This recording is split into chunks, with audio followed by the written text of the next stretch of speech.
Asante Sana Baba. There is currently growing tension between Ethiopia and Somalia regarding the signing of a MOU between Ethiopia and Somaliland. What is your stance and what is your opinion on this issue? Asante Sana. Thank you. Well, these tensions exist between several countries. There's tension between Ethiopia and Eritrea. There's tension between Ethiopia and Egypt. There's tension between Ethiopia and Somalia, because of the Somaliland and so on. My view is that where there's a problem, there's a solution. There's a solution. And solution is basically getting people together to have a conversation and negotiations so that these problems can be solved. I don't know any other way of doing it. I'm sure that we'll be able to solve these problems. Thank you. Thank you. Third question, where is a gentleman from Citizen?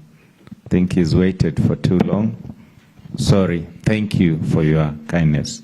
Thank you very much. Right Honorable Raila Odinga. My name is Seth Olale from Citizen TV Kenya.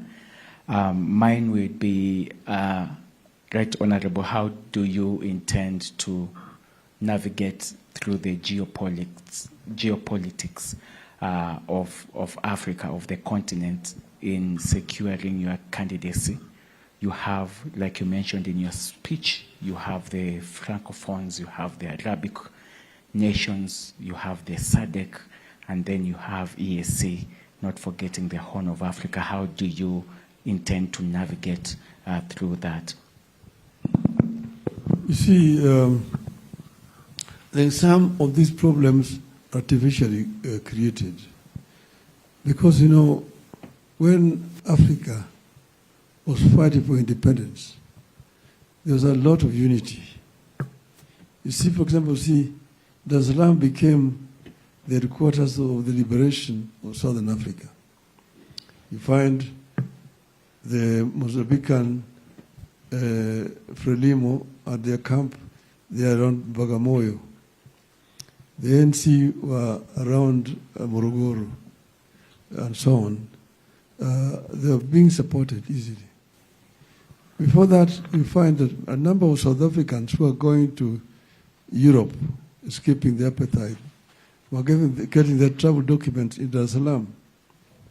I myself, because the colonialists could not give me a passport because of my father's involvement in the liberation struggle, I was taken to Dar es Salaam and I got my travel document from Mwalimu Nyerere. And that's how I went to Europe. And for 3 years, I was living in Europe as a Tanganyikan and later on as a Tanzanian. I only got my Kenyan passport in 1965. In Cairo, President Gamal Abdel Nasser put up a secretariat for the liberation movement of Africa. There are all these liberation movements, ANC, the Communist Party of South Africa, Frelimo, the Congress of Malawi, the MPLA, Angola, the SWAPO of now Namibia, KANU of Kenya, and all had the offices in Cairo. And that is where they are coordinating support for liberation movement in all those countries. Nkrumah had set up a center in Ghana where most of these people are living in exile. Mugabe was a teacher in Ghana. A number of Mozambican leaders were there in Ghana. People like Bill Konangi was working there in Ghana at that time. Joy Padma, many people. So Africa was then very united during that period. There was no Arab Africa. There was no Franco-Africa. There was no Anglo-Africa. The support was universal across the continent.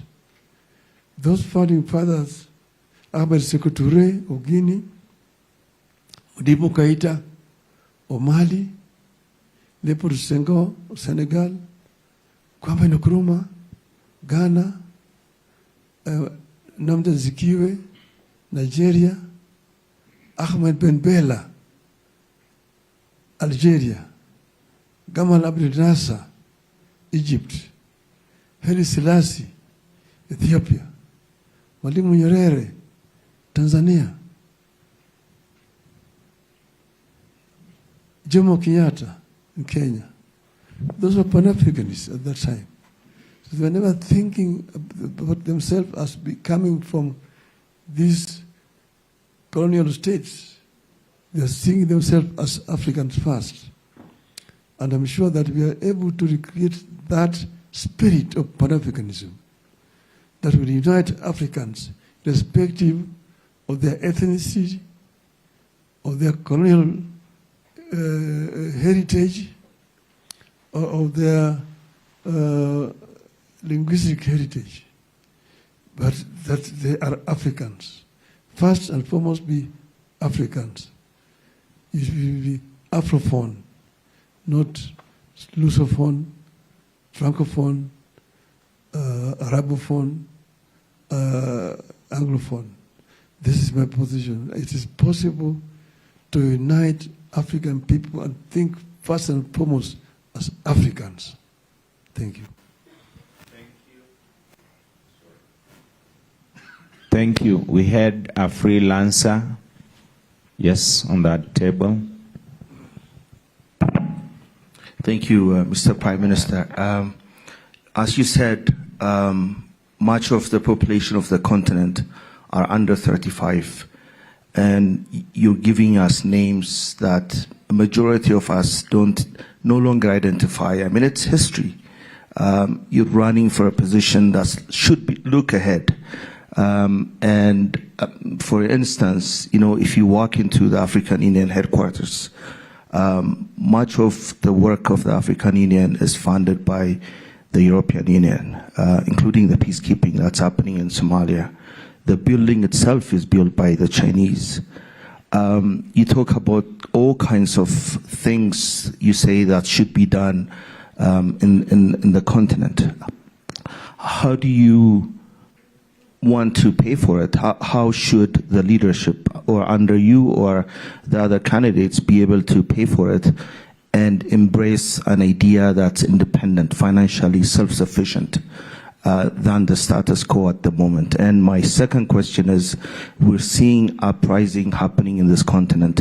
In your country, it's happening in Mozambique. What are these young people telling the African leadership? Thank you. Thank you. First, I'm giving you history because history is important in a development. You cannot develop without history. That's where we come from. But I'm saying you don't want to live in history. You are living for the future. But because of history, you don't want to repeat the mistakes which you have made in the past. You want to use it to inform what you want to do going forward. Yes, it is true that currently the bigger portion of the budget of the AU is funded by European Union, other countries.